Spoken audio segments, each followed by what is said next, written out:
ایسے اتحاد میں ان ممالک کے مفادات اور ذمہ داریاں مشترک ہو جاتی ہیں اور تمام ممالک مل کر معاشی ترقی کی دوڑ میں شامل ہو جاتے ہیں۔ ان ممالک کے کاروباری معاملات احسن طریقے سے طے پاتے ہیں، اور اگر دنیا کے کسی بھی ایک خطے میں فیصلہ کیا جائے تو دنیا کے تمام خطے اس سے متاثر ہوئے بغیر نہیں رہ سکتے۔ کاروباری فیصلے انفرادیت کی بجائے، یعنی کہ ایک شخص کی بجائے، ایک ملک کی بجائے اجتماعی ممالک کی رائے سے طے پاتے ہیں اور پیداواری شعبوں کی کارکردگی پر مثبت اثر پڑتا ہے۔ اب گلوبلائزیشن کے فائدے بھی ہیں اور نقصانات بھی ہیں۔ اگر ہم گلوبلائزیشن کے فائدوں کی بات کریں تو دنیا کی معیشت کو ٹیکنالوجی کے استعمال کا موقع ملتا ہے، یعنی کہ جب تمام ممالک ایک دوسرے سے مربوط ہوتے ہیں، معاہدے کرتے ہیں، ایک دوسرے کے ساتھ تجارت کرتے ہیں، تو معیشت کو، دنیا کی تمام معیشت کو ٹیکنالوجی آسانی سے میسر ہوتی ہے۔ بین الاقوامی تجارت کے سلسلے میں نقل و حمل کے اخراجات کم ہو جاتے ہیں۔ پھر غیر ملکی اجارہ کو خاتمہ ہو جاتا ہے، یعنی کہ اگر چند ممالک ہوں اور ان میں سے ایک کو کسی ایک چیز پر اجارہ داری حاصل ہو تو وہ پھر اپنی اجارہ داری کا خوب فائدہ اٹھاتا ہے، لیکن اگر اسی طرح سے بہت سارے ملک آ جائیں اور بھی چیزیں لے کے آئیں تو پھر اجارہ داری کا خاتمہ ہو جاتا ہے۔ آزادانہ تجارت فروغ پاتی ہے اور اشیاء کی قیمتیں مستحکم رہتی ہیں۔ صارفین کے ذوق اور معیار میں بہتری آتی ہے، معیار زندگی بلند ہوتا ہے، یعنی کہ جب زیادہ چیزیں آپ کے پاس ہوں گی، آپ دیکھیں جیسے جیسے فری ٹریڈ ہوتی جا رہی ہے، آپ اگر 5-6 سال پیچھے جائیں تو آپ کے پاس اتنی فیسلٹیز نہیں تھی، اتنی چیزیں نہیں تھی جتنی کہ آج کل ہیں۔ اشیاء کی کوالٹی میں ہنر اور مقابلے کی فضا پائی جاتی ہے۔ نارملی آپ نے دیکھا ہوگا، کہتے ہیں کہ جو چیزیں کم کوالٹی کی ہوتی ہیں وہ پاکستان میں رہتی ہیں، جو اچھی کوالٹی کی ہوتی ہیں وہ بن کے باہر جاتی ہیں، تو وہ یہی ہوتا ہے کہ باہر مقابلہ زیادہ ہوتا ہے۔ بڑے پیمانے پر تخصیص کار کے بھرپور فائدے حاصل کیے جاتے ہیں۔ مختلف ممالک کے باشندوں کو ایک دوسرے کے رہن سہن سے واقفیت ملتی ہے اور بھائی چارے کی فضا قائم ہوتی ہے۔ ٹریڈ کرتے ہیں، جب جو ایکسپورٹرز ہوتے ہیں، امپورٹرز ہوتے ہیں، وہ دوسرے ممالک کے جا کے وزٹ کرتے ہیں، وہاں معاہدے کرتے ہیں، تو پھر جو ہے وہ ان تجارت کے علاوہ جو ہماری لیبر ہوتی ہے ان کے بھی معاہدے ہوتے ہیں، جیسے کہ اکثر آپ سنتے ہیں کہ سعودی عرب نے اتنی زیادہ نوکریاں نکال دی اور اتنے پاکستانی لوگوں کو ویزے جاری کرنے کا کہہ دیا، ٹرکی نے کہہ دیا۔ اس طرح سے کافی زیادہ جو اس کے بھائی چارے کی فضا قائم ہوتی ہے۔ تحقیق، تجربہ اور علمی جو ہمارا میدان ہے، نئی تبدیلیاں رونما ہوتی ہیں اور جدت ترازی کے باعث ترقیاتی کام تیز رفتار ہو جاتے ہیں، یعنی کہ جدید طریقہ پیدائش۔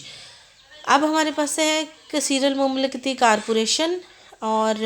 موجودہ دور میں ترقی پذیر ممالک کی بدحالی کو دور کرنے میں ٹیکنالوجی کا اہم کردار ہے، اور ٹیکنالوجی کی منتقلی میں کثیر المملکتی کارپوریشن کا بڑا عمل دخل ہے، یعنی کہ ملٹی نیشنل کارپوریشن سمپل سی چیز ہے جو ہم سنتے ہیں کہ جیسے ہماری یونیلیور ملٹی نیشنل کارپوریشن ہے، اس کے علاوہ اس طرح کی بہت ساری ہیں، گارنیئر ہے۔ مطلب یہ اس کا ملٹی نیشن کا مطلب ہوتا ہے کہ کسی ایک ملک کی وہ پروڈکٹ ہوتی ہے، جیسے کوکا کولا ہے تو ایک ملک کی وہ پروڈکٹ ہوتی ہے، لیکن اس کی برانچز جو ہیں وہ دوسرے ممالک میں بھی بنائی جاتی ہیں اور وہاں وہ سرو کر رہے ہوتے ہیں، تو وہ ملٹی نیشنل ہوتی ہے۔ یہ کارپوریشن ترقی پذیر ممالک میں اپنے ذیلی ادارے، یعنی کہ اپنی برانچز کھول کر میزبان ملک کو اپنا کاروبار کرنے کی اجازت دیتی ہیں، جس کی وجہ سے علم، فنون، مہارت اور آجرانہ مہارت دوسرے ممالک میں منتقل ہو جاتی ہیں۔ عام طور پر کثیر المملکتی کارپوریشنز کا ترقی پذیر ممالک کی طرف رجحان ٹیرف کی پابندیاں عائد کرنے کی وجہ سے ہوتا ہے، اور ٹیرف کی وجہ سے، یعنی کہ اگر امپورٹ پہ زیادہ ڈیوٹی عائد ہو جائے تو اس لیے وہ اپنا سرمایہ ہی شفٹ کر لیتی ہیں دوسرے ملک میں، وہیں بجائے اس کے کہ چیز اس ملک کو بیچیں، وہ چیز اسی ملک میں تیار کر کے دے دیتی ہیں۔ اس وجہ سے کارپوریشنز کی برآمدات میں کمی واقع ہو جاتی ہے، تو جس سے ان کے منافع جات بڑھ جاتا ہے۔ کثیر المملکتی کارپوریشنز کے قیام سے ترقی پذیر ممالک میں درج ذیل فوائد حاصل کیے جاتے ہیں۔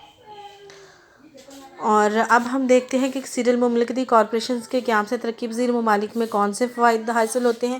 سب سے پہلے تو یہ ہے کہ ترقی پذیر ممالک میں جدید ٹیکنالوجی منتقل ہو جاتی ہے، یعنی کہ جو کثیر المملکتی کارپوریشنز ہوتی ہیں وہ جب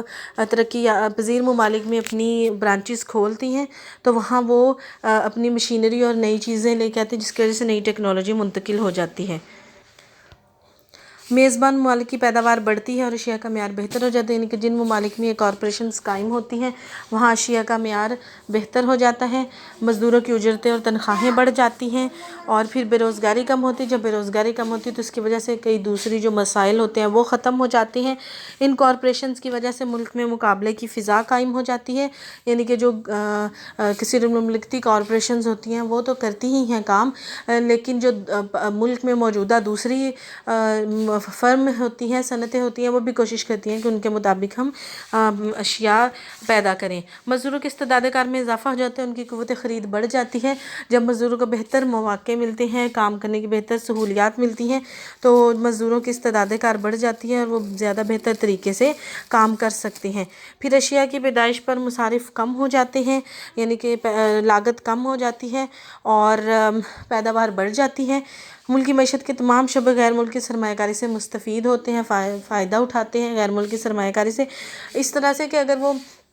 کوئی چیز بناتی ہے تو ڈیفینیٹلی وہ خام مال جو ہے وہ ترقی پذیر ملک سے لیتی ہے، وہاں کی لیبر لیتی ہے، تو اس سے اس ملک کو بھی فائدہ ہوتا ہے، ضروریات زندگی کی اشیاء کم قیمت پر میسر ہوتی ہیں۔ تو میرا خیال ہے اتنا کافی ہے۔ ویسے تو یہ کافی آسان ہے، لیکن تھوڑا سا پوائنٹس کے حساب سے تھوڑا سا مشکل ہوگا آپ کے لیے یاد کرنا، تو اس لیے میں آپ کو اس کے نقصانات نہیں پڑھا رہی، صرف فائدے ہی ہیں، تو وہ آپ کر لیں تو انشاءاللہ یہ آپ کا بہت جلدی ہو جائے گا۔ تو اچھے طریقے سے کریں اور اس کو پوری ایمانداری سے اپنا کام تیار کیا کریں۔ اللہ حافظ۔